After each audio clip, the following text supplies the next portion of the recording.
আজকের এই গণতন্ত্র পুরাণের বিষয় হলো সচিবালয়ে হাসিনার প্রেতাত্মারা এখনো বসে আছে। সচিবালয় নয়, শুধু সারা বাংলাদেশে উপজেলা বলেন, জেলায় বলেন, যারা 2014 সালে আমাদেরকে নির্বাচন থেকে বিরত রেখেছিল, আমাদের আন্দোলনকে ধূলিসাৎ করে দিয়েছিল, নিজেরা বোমা ফাটিয়ে, নিজেরা ট্রেন লাইন উঠিয়ে দিয়ে আমাদেরকে মামলা দিয়েছেন। আজকে তাদের উদ্দেশ্যে বলতে চাই, আবারও কি সেই ষড়যন্ত্র এই আওয়ামী প্রেতাত্মাদের দ্বারা শুরু হয়েছে? যদি বুঝে থাকেন হাসিনার প্রেতাত্মারা এখনো সচিবালয় আছে, অনুগ্রহ করে, কারণ 2001 সালে বেগম খালেদা জিয়া আপনাদেরকে 2 জন মন্ত্রিত্ব দিয়েছিল। শহীদ প্রেসিডেন্ট জিয়াউর রহমান আজকে বাংলাদেশে বিভক্তি ছেড়ে বাংলাদেশকে বিশ্বের দরবারে একটি দেশ হিসাবে প্রতিষ্ঠা করার মানুষে যে দল গঠন করেছিল, সেই দলের আদর্শ নিয়ে বেগম জিয়া বাংলাদেশে এরশাদ বিরোধী আন্দোলন করে গণতন্ত্রকে ফিরিয়ে এনেছে।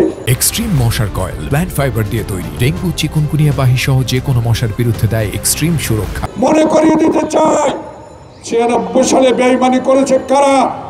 মনে করিয়ে দিতে চাই এই বিশ্বাসঘাতকদেরকে চিহ্নিত করুন।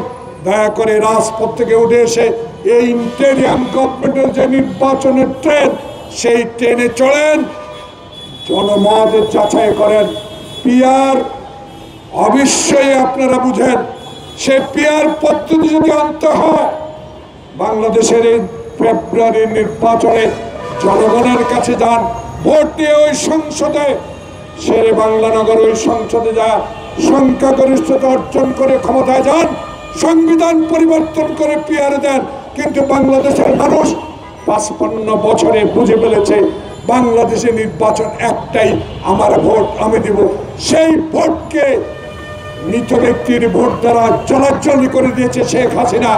আজকে সেই শেখ হাসিনা দিল্লিতে বসে আবারও বাংলাদেশের গণতন্ত্র যে এনে দিয়েছে মুক্ত খোকনেরা, সেই গণতন্ত্রকে আজকে শেষ করে দেওয়ার জন্য হাসিনার প্রেতাত্মারা এখনো সচিবালয়ে বসে আছে।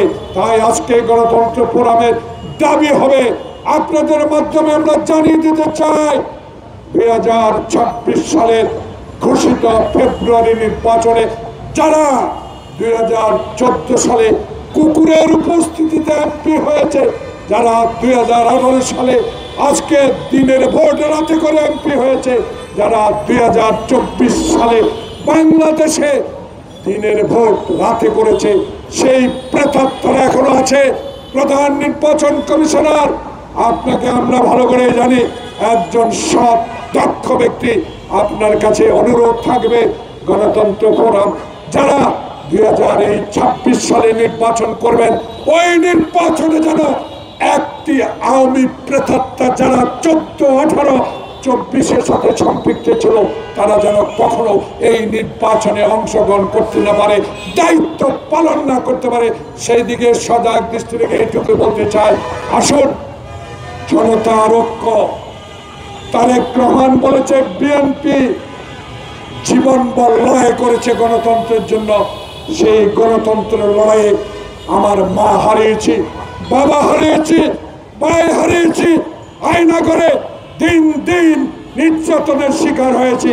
সেই আয়নাঘরের পরিবর্তে স্বচ্ছ গণতন্ত্র প্রতিষ্ঠার সংগ্রামে তারেক রহমানের আহ্বানে সাড়া দেওয়ার আহ্বান জানিয়ে আমার বক্তব্য শেষ করছি। আল্লাহ হাফেজ। বাংলাদেশ জিন্দাবাদ।